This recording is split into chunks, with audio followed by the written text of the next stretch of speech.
இன்றைக்கி நம்ம பாடி ஃபேக்ட்ஸ் பற்றி தான் பார்க்க போகிறோம். பார்க்கலாமா?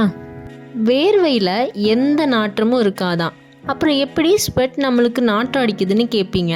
ஸ்வெட் நம்ம உடம்புல இருக்கிற பாக்டீரியா கூட மிக்ஸ் ஆகும்போது தான் அந்த நாற்றம் வருதான். நம்ம உடம்புல எந்த இடத்துல வலி வந்தாலும் பெயின் ரிசெப்டர் நம்ம மூளைக்கு மெசேஜ் சென்ட் பண்ணும். ஆனால் நம்ம மூளையில் கத்தி எடுத்து குத்துனாலும் நம்மளுக்கு வலி ஏற்படாது. ஏன்னா பிரெயினுக்கு பிரெயின் ரிசெப்டர் கிடையாது.